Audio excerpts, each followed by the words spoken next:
ꯍꯥꯎꯕ꯭ꯔꯣ ꯌꯥꯝ ꯍꯥꯎꯕ꯭ꯔꯣ ꯃꯆꯥ ꯃꯣꯔꯣꯛ ꯁꯥꯗꯦ ꯌꯥꯝ ꯍꯥꯎꯕ꯭ꯔꯣ ꯃꯆꯥ ꯑꯩꯒꯣ ꯊꯦꯡꯛ ꯌꯨ most welcome ꯆꯥꯛ ꯌꯥꯝ ꯂꯥꯝꯃꯕꯅꯦ ꯏꯆꯥꯁꯦ ꯍꯥꯎꯕꯤ ꯆꯥꯏ ꯍꯥꯎꯕꯤ ꯆꯥꯏ ꯃꯥ ꯏꯟꯕꯤꯒꯦꯁꯦ ꯏꯆꯥꯅꯤꯅ ꯍꯥꯎꯋꯦ ꯌꯥꯝꯅ ꯆꯥ ꯑꯣꯛꯇꯔꯒ ꯍꯥꯄꯛꯀꯦꯀꯣ ꯑꯩꯈꯣꯏ ꯏꯃꯥ ꯏꯆꯥ ꯄꯨꯈꯝ ꯑꯃ ꯕꯤꯛ ꯊꯟꯈꯔꯦꯅꯦ ꯑꯩꯁꯨ ꯉꯥꯏ ꯁꯤꯁꯦ ꯋꯥ ꯌꯥꯝ ꯊꯣꯛꯄꯅꯤ ꯃꯇꯧ ꯃꯥꯟꯗ꯭ꯔꯒ ꯁꯤꯒꯅꯦ ꯕꯗꯥꯝ ꯍꯥꯞꯄꯗꯤ ꯍꯥꯎꯕꯅꯤ ꯑꯩꯅ ꯑꯁꯤꯅꯤ ꯌꯥꯝ ꯊꯨꯝꯍꯟꯗꯕ ꯉꯥꯛꯇꯪ ꯁꯨꯃꯥꯏꯅ ꯐꯧꯗꯣꯛꯑꯦꯕ ꯈꯔ ꯁꯥꯔ ꯈꯣꯠꯂꯗꯤ ꯐꯩꯗꯅꯀꯣ ꯈꯤꯇꯪ ꯐꯧꯗꯣꯛꯑꯗꯤ ꯐꯩꯌꯦꯕ ꯑꯩꯒꯤ ꯐꯤ ꯐꯧꯗꯣꯛꯏꯁꯤꯒ ꯑꯗꯩ ꯀꯝꯕꯣꯜ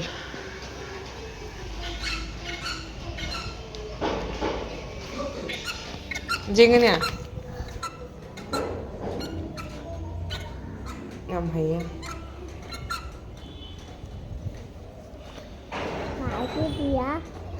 ꯂꯥ ꯐꯤ ꯐꯧꯗꯣꯛꯈꯤꯒꯦ ꯑꯇꯩꯁꯨ ꯑꯩꯈꯣꯏ ꯆꯥꯕ ꯂꯣꯏꯔꯦ ꯌꯥꯝ ꯍꯥꯎꯕ꯭ꯔꯣ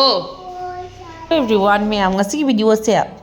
ꯃꯃꯥꯡꯒꯤ ꯚꯤꯗꯤꯑꯣꯗꯨꯒꯤ ꯀꯟꯇꯤꯅ꯭ꯌꯨ ꯇꯧꯁꯦꯕꯀꯣ ꯑꯁꯨꯝꯅ ꯑꯩꯈꯣꯏ ꯆꯥꯕ ꯊꯛꯄ ꯂꯣꯏꯔꯕ ꯃꯇꯨꯡꯗ ꯉꯥꯏꯍꯥꯛ ꯑꯗꯨꯝ ꯄꯥꯍꯜꯂꯦꯀꯣ ꯏ ꯑꯣꯏꯕꯁꯤꯗꯤ ꯁꯨꯡꯌꯥ ꯍꯦꯛ ꯌꯥꯗ꯭ꯔꯦ ꯃꯥꯁꯦ ꯄꯥꯎ ꯍꯥꯏꯕꯗ ꯑꯣꯏꯅ ꯇꯥꯔꯦꯀꯣ ꯑꯗꯨꯝ ꯇꯞꯅ ꯑꯗꯨꯝꯁꯨ ꯌꯥꯔꯛꯀꯅꯤꯅꯁꯨ ꯃꯌꯥꯝꯅ ꯍꯥꯏꯔꯛꯏ ꯆꯍꯤ ꯃꯇꯥꯡꯅꯅꯤ ꯍꯥꯏꯅꯀോ ꯑꯩꯈꯣꯏꯗ ꯍꯩꯇꯗꯅꯕꯨ ꯀꯥꯏꯗ ꯆꯠꯇꯣꯏꯅꯣꯀꯣ ꯈꯔ ꯇꯞꯄꯁꯨ ꯇꯞꯅ ꯑꯗꯨꯝ ꯍꯩꯔꯛꯆꯔꯅꯤ ꯑꯗꯣ ꯁꯨꯃꯥꯏꯅ ꯇꯧꯗꯅ ꯑꯩꯅ ꯃꯥꯛꯁꯦ ꯁꯨꯃꯥꯏꯅ ꯇꯥꯛꯄꯤꯔꯦ ꯑꯗꯨꯒ ꯑꯩ ꯐꯤꯔꯣꯜ ꯀꯩꯀꯥ ꯂꯣꯏ ꯐꯧꯗꯣꯛꯏ ꯉꯁꯤꯗꯤ ꯃꯣꯝꯄꯥꯛꯇꯤ ꯀꯩꯗꯤ ꯂꯣꯏ ꯐꯧꯗꯣꯛꯏ ꯅꯨꯡꯁꯥ ꯐꯔꯗꯤ ꯑꯗꯨꯝ ꯐꯧꯗꯣꯛꯏꯑꯕꯀꯣ ꯑꯗꯨꯝ ꯑꯉꯥꯡ ꯂꯩꯕꯅꯤꯅ ꯁꯪꯒꯣꯝ ꯑꯃ ꯑꯗꯨꯝ ꯊꯥꯗꯕ ꯈꯣꯠꯇꯕ ꯏꯁꯤꯡ ꯍꯩꯖꯤꯟꯕ ꯈꯣꯠꯆꯟꯕ ꯑꯗꯨꯝ ꯇꯧꯔꯦꯕ ꯑꯉꯥꯡꯅꯤꯗꯅ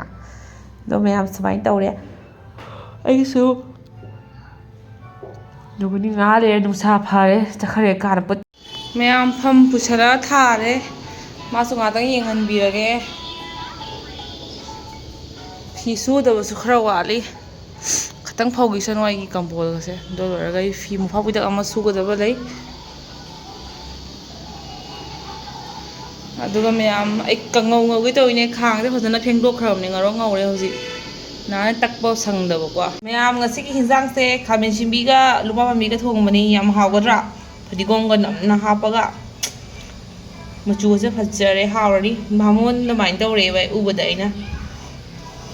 ꯐ꯭ꯂꯥꯁ ꯊꯥꯔꯛꯀꯦ ꯇꯤꯟꯒ ꯇꯥꯔꯦꯍꯦ ꯃꯌꯥꯝ ꯌꯦꯡꯉꯣ ꯃꯅꯝꯒ ꯅꯨꯡꯁꯤꯕꯅ ꯂꯣꯏꯔꯦ ꯅꯤꯡꯊꯝꯊꯥꯅꯤꯅ ꯂꯣꯏꯔꯦꯍꯦ ꯈꯨꯝꯖꯤꯜꯂꯒꯦ ꯃꯅꯝ ꯆꯠꯈꯤꯅꯤꯀꯣ ꯂꯩꯀꯥꯏ ꯄꯜ ꯂꯥꯟꯈꯤꯅꯤ ꯈꯨꯝꯖꯤꯜꯂꯦ ꯑꯩ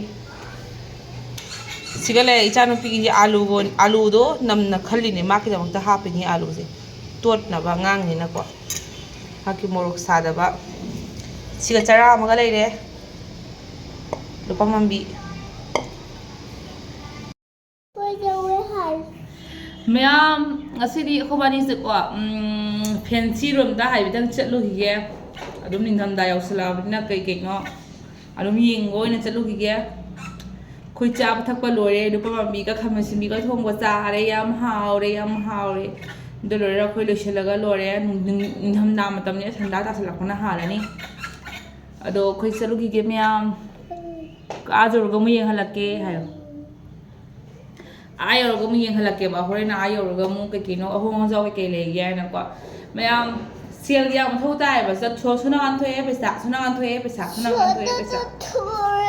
ꯑꯗꯣ ꯃꯉꯥꯜꯂꯩꯕꯤꯅꯅꯦ ꯀꯩꯝ ꯂꯩꯌꯨ ꯀꯥꯏꯅ ꯍꯥꯏꯔꯛꯇꯣꯏꯗꯣ ꯍꯦꯟꯅ ꯐꯅꯤ ꯀꯩꯒꯤꯅꯣꯗꯤ ꯑꯩꯈꯣꯏ ꯁꯤ ꯂꯩꯔꯕꯅꯤꯅꯅꯦ ꯃꯤꯅꯅꯦꯀꯣ ꯌꯥꯗꯦꯕ ꯑꯇꯣꯞꯄ ꯂꯩꯕ ꯅꯠꯇ꯭ꯔꯥ ꯃꯤꯅ ꯌꯥꯗꯦꯕ ꯆꯨꯝꯕ꯭ꯔꯥ ꯍꯥꯏꯁꯦ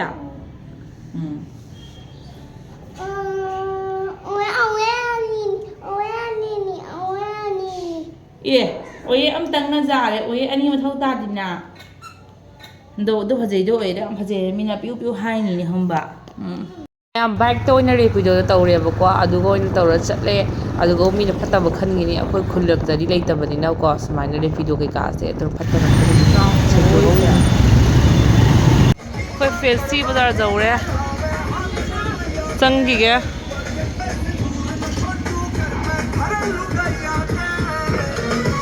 ꯃꯌꯥꯝ ꯑꯗꯨꯝ ꯃꯥꯏꯟꯁꯦ ꯐ꯭ꯔꯦꯁ ꯑꯣꯏꯅꯕ ꯌꯥꯝ ꯊꯣꯔꯛꯏꯅꯦꯕꯀꯣ ꯑꯗꯨꯝ ꯄꯣꯠꯆꯩ ꯑꯃ ꯑꯗꯨꯝ ꯌꯦꯡꯒꯦ ꯍꯥꯏꯅ ꯑꯉꯥꯡꯒꯤ ꯀꯁꯤꯒꯩ ꯈꯟꯕ ꯌꯥꯕ ꯃꯐꯝ ꯅꯠꯇꯦꯗ ꯑꯍꯟ ꯑꯩꯒꯤꯁꯨ ꯈꯟꯐꯝꯒ ꯌꯥꯎꯗꯦꯗ ꯑꯩ ꯍꯩꯇꯦ ꯁꯨꯝꯕ ꯈꯟꯕꯁꯦ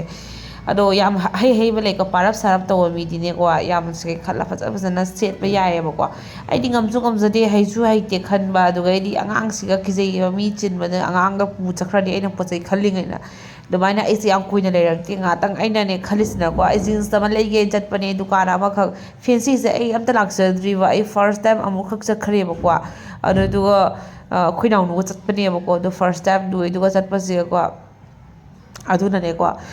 ꯀꯩꯗꯧꯒꯦ ꯍꯥꯏꯕꯨ ꯑꯗꯨ ꯗꯨꯀꯥꯟꯗ ꯊꯤ ꯐꯪꯗ꯭ꯔꯦ ꯑꯩ ꯑꯅꯤꯔꯛ ꯂꯥꯛꯆꯗ꯭ꯔꯤꯕꯅꯤꯅꯅꯦꯀꯣ ꯍꯟꯗꯛ ꯉꯁꯤꯒ ꯑꯅꯤꯔꯛ ꯁꯨꯗꯣꯏꯅꯦꯕ ꯑꯩ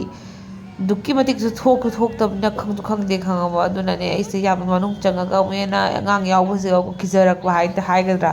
ꯑꯗꯩꯗꯤ ꯑꯉꯥꯡꯗꯣ ꯊꯣꯛ ꯂꯥꯎꯔ ꯃꯤ ꯆꯤꯟꯕꯁꯤꯒ ꯑꯩ ꯑꯗꯨꯃꯥꯏꯅ ꯋꯥꯈꯜ ꯈꯜꯂꯦꯕ ꯍꯥꯏꯗꯤ ꯃꯤꯁꯦ ꯐꯠꯅꯗꯕꯅꯤꯅꯅꯦꯀꯣ ꯑꯗꯨꯃꯥꯏꯅ ꯌꯥꯝ ꯐꯖꯕꯨꯗꯤ ꯌꯣꯜꯍꯧꯔꯦ ꯂꯨꯄꯥ ꯆꯅꯤ ꯆꯍꯨꯝ ꯇꯧꯔꯒ ꯌꯥꯝ ꯐꯖꯕ ꯌꯣꯜꯍꯧꯔꯦ ꯑꯗꯣ ꯁꯦꯠꯄꯗꯣ ꯏꯆꯟ ꯆꯟꯅꯒꯗꯕ ꯃꯥꯟꯗꯦ ꯐꯖꯕ ꯄꯥꯔꯞ ꯁꯥꯔꯞ ꯇꯧꯕ ꯃꯤ ꯑꯣꯏꯗꯤ ꯌꯥꯝ ꯐꯅꯤ ꯑꯩꯁꯦ ꯍꯥꯏꯔꯤꯕ ꯗꯨꯀꯥꯟꯗ ꯊꯤꯕꯗ ꯑꯩꯁꯦ ꯂꯣꯏꯔꯦꯕꯀꯣ ꯖꯤꯟꯁꯀꯤ ꯗꯨꯀꯥꯟ ꯑꯃꯈꯛ ꯂꯩꯍꯧꯕꯅꯦꯕ ꯑꯗꯨ ꯗꯨꯀꯥꯟꯗꯣ ꯊꯤ ꯐꯪꯗ꯭ꯔꯦ ꯃꯌꯥꯝꯀꯣ ꯑꯗꯨꯅꯦꯕ ꯑꯩꯁꯦꯀꯣ ꯍꯦꯛ ꯆꯠꯂꯗꯤ ꯈꯪꯒꯗꯕ ꯁꯤꯒꯩꯅ ꯁꯤ ꯍꯥꯏꯅꯀꯣ ꯑꯗꯨꯁꯨ ꯅꯠꯇꯕꯅꯤꯅ ꯑꯩꯁꯦ ꯈꯪꯗ꯭ꯔꯦꯕꯀꯣ ꯑꯗꯨꯒꯩꯗꯤ ꯑꯗꯨꯝ ꯄꯣꯠꯆꯩ ꯁꯨꯝꯕꯁꯦ ꯎꯜꯇꯥ ꯄꯜꯇꯥꯁꯦ ꯑꯣꯏꯅ ꯂꯩꯔꯒ ꯂꯥꯛꯑꯦ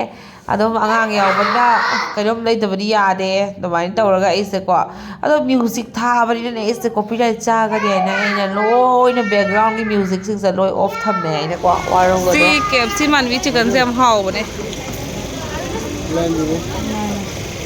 बाबा हम हावबने एक सामुस लेके आया हूँ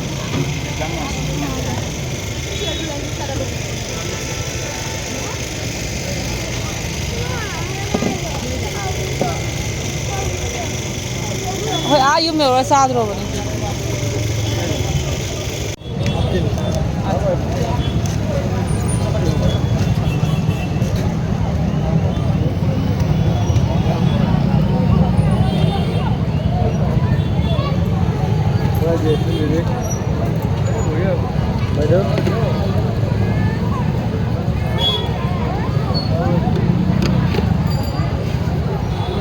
फैंसी बाजार दने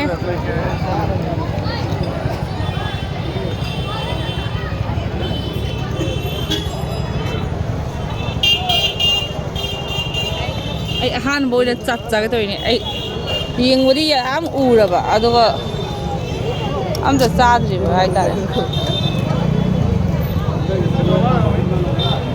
ꯄꯣꯠꯆꯩꯁꯨ ꯃꯌꯥꯝ ꯌꯣꯜꯂꯦ ꯑꯩꯅ ꯈꯔ हावना सेमो हायनी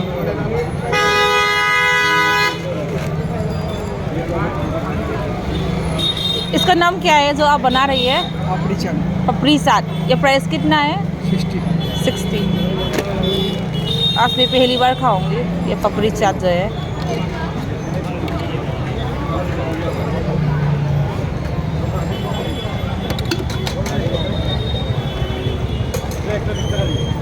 এই চাখিগে কও पपड़ी चाट हाइजबे वाने अदुम आलू दा हपसला भुजिया चसलगा हावे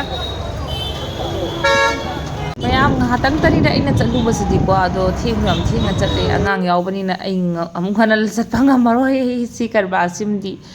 ꯑꯗꯣ ꯑꯗꯨꯝ ꯔꯦꯄꯤꯗꯣꯒꯤ ꯇꯥꯃꯣ ꯑꯃꯅ ꯏꯃꯥ ꯏꯆꯥꯁꯦ ꯂꯧꯕ ꯂꯥꯛꯑꯦ ꯑꯗꯨꯒꯩꯗꯤ ꯊꯤꯟꯕꯤꯔꯝꯃꯦ ꯊꯣꯡꯉꯥꯟꯕ ꯒꯦꯠ ꯄꯛ ꯊꯤꯟꯕꯤꯔꯝꯃꯦ ꯑꯩꯒꯤ ꯂꯣꯀꯦꯁꯟꯗꯨꯒꯤ ꯍꯧꯖꯤꯛ ꯕꯖꯥꯔꯗꯒꯤ ꯍꯜꯂꯛꯑꯦ ꯋꯥꯔꯦ ꯃꯄꯨꯗ ꯄꯩꯁꯥ ꯄꯤꯊꯣꯛꯈ꯭ꯔꯒꯦ ꯌꯨꯝ ꯚꯔꯥ ꯄꯨꯄꯨꯅ ꯄꯤꯊꯣꯛꯈ꯭ꯔꯣ ꯖꯥꯡꯅ ꯄꯤꯊꯣꯛꯈ꯭ꯔꯣ ꯍꯥꯏꯔꯛꯑꯦ ꯑꯩꯈꯣꯏ ꯄꯄꯥꯅ ꯅꯠꯇ꯭ꯔꯗꯤ ꯈꯨꯠꯇ ꯂꯩꯑꯦ ꯂꯣꯏꯊꯣꯛꯈꯤꯅꯤ ꯍꯥꯏꯅ ꯃꯗꯤꯗꯤꯅꯤꯅꯦ ꯋꯥꯎ ꯑꯁꯤꯒꯤ ꯃꯍꯥꯎꯁꯤꯗꯤ ꯑꯩꯈꯣꯏ ꯀꯁꯥꯔ ꯀꯥꯡꯕꯨꯅ ꯍꯦꯟꯅ ꯈꯪꯉꯝꯒꯅꯤ ꯑꯥꯂꯨ ꯑꯅꯧꯕꯒ ꯇꯤꯜꯍꯧ ꯃꯅꯥ ꯐꯗꯤꯒꯣꯝ ꯍꯥꯞꯄꯒ ꯇꯧꯕ ꯏꯔꯣꯝꯕꯗꯣ ꯍꯥꯎꯇ꯭ꯔꯥ ꯈꯥꯃꯦꯟ ꯑꯁꯤꯟꯕꯤ ꯑꯃ ꯍꯥꯞꯄꯒ ꯍꯥꯎꯕꯅꯦ ꯁꯤꯗ ꯂꯨꯄꯥ ꯄꯥꯝꯕꯤ ꯑꯉꯧꯕꯗꯣ ꯑꯃ ꯂꯩꯔꯦ ꯊꯨꯝ ꯆꯪꯒꯗ꯭ꯔꯥ ꯍꯥꯏꯅ ꯊꯨꯝ ꯈꯤꯇꯪ ꯄꯨꯊꯣꯔꯛꯑꯦ ꯑꯗꯣ ꯀꯣꯕꯤ ꯃꯅꯥꯁꯦ ꯌꯥꯝ ꯂꯩꯔꯝꯗ꯭ꯔꯦ ꯀꯣꯕꯤ ꯃꯅꯥꯁꯦ ꯀꯣꯠꯂꯒꯦ ꯑꯗꯨꯒ ꯈꯥꯃꯦꯟꯒ ꯕꯗꯥꯝꯒ ꯑꯥꯂꯨꯒ ꯑꯃ ꯉꯧꯔꯦ ꯁꯨꯃꯥꯏꯅ ꯇꯧꯗꯅ ꯑꯩ ꯆꯥꯛ ꯑꯁꯥꯕꯁꯤꯒ ꯁꯨꯃꯥꯏꯅ ꯆꯥꯕꯁꯦ ꯈꯨꯍꯥꯎ ꯑꯃ ꯆꯥꯗꯦ ꯍꯥꯏꯕ ꯏꯔꯣꯝꯕꯁꯤꯃꯨ ꯆꯥꯗꯣꯏꯅꯦ